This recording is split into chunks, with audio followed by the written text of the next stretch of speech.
কি দিন যে আসিল, একদম কিস্তি কিস্তি বৃষ্টি দেওয়া আরম্ভ করছে। আরে ভাই, এই বৃষ্টির জন্য না করে যাওয়া যায় না করে বারান যায়। মনে হয় আকাশটা একদম টেরা হইছে। এই আকাশের টেরাগুলো ঝালাই করবে জন্য মই মিস্ত্রি পাড়ে দিছ। দেখা পাস না খানিক খানিক বাদে একদম চরত চরত করে সিলিক দিয়ে উড়ে। ধরু হালি তুই আবার আকাশে মিস্ত্রি কিবা করে বাড়াইলি? অমনেই বাড়াইছং। এটা টর্চ লাইট আকাশের ফালে ধরছং। ওই টর্চ লাইটের পোহর ধরি ধরি মিস্ত্রি আকাশত উড়ি গেছে। ই সুইচের কথা দেখে। এ সুইচা টর্চ লাইটের পোহর ধরে কি মাইস আকাশের ফালে উড়ে যাবার পাবো রে? এ মই পাড়ে দিছং আরো বলে যাবের না পায়। ধন্যবাদ দে, এবার তোর ঈদের দিন কিভাবে গেল? আর কইস না রে বল্টু, ওইলে কথা বলে একদম কান্দান দাঁড়ায়। কি হইছে রে ভাই? এইবারের ঈদটাই ভালো করে খাইবার পাইলাম না। এই বৃষ্টির জন্য কড়াইও আর যাওয়া হল না। কি আর জামু, মানুষের জিয়াপতি দেয় না। আরে ভাই, তোর দশা আর আমার দশা একদম একই। দেখা পাস না এলাও বৃষ্টি পড়েই আছে। এই বৃষ্টির জন্য মানুষে কত ভেকুলির বিয়ে বাতিল, তাও সারা বৃষ্টি হয় নাই। আর এলা এই মামা মর্নিং স্কুলটা দিয়ে একদম বৃষ্টি আনিল। আরে তুই একদম ঠিক কথাই কইছস রে ভাই। এই 2 দিন ধরি মই খালি দেখিবে লাগছং। কি দেখে আসস? দেহি আসং কত মানুষ মরে বকুল দেয়া শ্বশুর বাড়ি বলি ছুটছে। আঙ্গেরাই কপালত শ্বশুর বাড়ি নাই।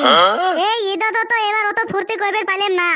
আরো এই ঈদের পরের দিন থাকি মোর মাথাটা একদম নষ্ট হয়ে গেছে। এই বাইরে বেরোলেই মনটা একদম টেনশন হয়। আই রে মানুষ ছুটছে রে, খালি সাগাই সদরের বাড়ি। সাগাই বাড়ি যাই ওটা তো ঠিকই আছে, কিন্তু এই জামাই গুলে বক বাইকের পিছরি তুলি নিয়ে শ্বশুর বাড়ি বলি যে ছুটছে, এলে দেখলেই তো একদম মেজাজটা নষ্ট হয়। আরে ভাই, মনটাই না কয় বাইরে যান, এমনি বৃষ্টি পড়ি আছে। এজন শ্বশুর বাড়ি যাইতে যায় আর আমারে বগলত আসি বাইকের হরেন দেয়। এ বল্টু কত কেমন থেকে মনটা তাইলে? আঙ্গেরে বউ নাই দে, আঙ্গেরে হাউস নাই নাকি? আঙ্গেরে তো মন যায় নতুন বউ বাইকের পিছিরি তুলি নিয়ে মিষ্টি কিনি নিয়ে শ্বশুর বাড়ি বলি হন হন করে গেলুম হয়। ইস কত যে আশা, কত দিনে যে আসবে মানুষের বেটি আমার বাড়িত। আমাক ডাহে কবে হ্যাঁ গো আব্বা তখন ঈদের জেবত দিছে আর তোমার জন্য এই নতুন পাঞ্জাবি পাড়ে দিছে। কাই বুঝবে মনের কথা? এই বাপ মা কইতে কইতে তো একদম মুখটা ভুতরা হয়ে গেল। আর এই চেংড়ি গুলে রাস্তা ঘাটে আমরা সিঙ্গেল চেংড়া গুলে কত ঘুরি বেড়াই, তাহলে ওই চেংড়ি গুলে আসি আমার বাড়ি ঢুকলে কি হয়? শালা দেহিম নে বাপ মা কেমন করে মানি না নেয়। খাপ যাইবে নয় আর বাইরে যাই হাত জ্বলা গেলুম হয়, তাও বৃষ্টি পড়ি আছে। আর এই জামাই গুলা কত আর শ্বশুর বাড়ি যাওয়া দেহিম, মনে হয় এই রাস্তার মধ্যে একদম গদাল গাড়ি থম। আরে ভাই, তোর মনের মধ্যে দি এইরকম আবেগ জমা হয়ে আছে। আমারও এই তোর না নাই দশা হইছে। থাক, এই মনের আবেগ গুলা মনতে নিয়ে থাকি। তা এই ঝিরঝির করে বৃষ্টি পড়বে লাগছে, তাহলে বিরিয়ানি বানিয়ে খাইলে ভালো হল হয়।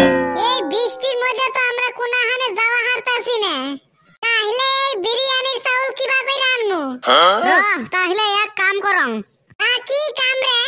তাহলে এই মদন কুটকুটি দিয়ে এলা চা খাই, তা না হলে এই বৃষ্টির মাজত বসি বসি আর ভাল না লাগি আছে। আরে তুই ঠিক কথাই কইছস রে ভাই। তাহলে চল এই হুরমুজ চাচার দোকানতে যাং নাকি? ওই হালি হুরমুজ চাচার দোকানে যে যাইবি পয়সা পাবি কোনে? এই ব্যক্তির আরো পয়সা লাগে, এমন প্ল্যান করি যাম আমরা আমাক ফ্রি তো চাও খিলেবে আর টমেটো ভরে দিবে। তাহলে দোকানে আবার কিরা কইরা যাম? এই বৃষ্টির মাঝে তুই ছাতি কোনে পাবি? এই তুই ছাতির টেনশন করছিস, এই ঢেপরা চাচা তখন এতি ছাতি থুয়ে গেল। চল তাহলে এই ঢেপরা চাচার ছাতিটা নিয়ে যাই। এই ঢেবরা চাচা যদি জানে রে আমরা ছাতি নিয়ে আইছি, তাহলে একদম খবর খারাপ আছে রে। কেউ জানবেন না হয় রে, চল। ওই গো ঠিক আছে, তাহলে চল চল।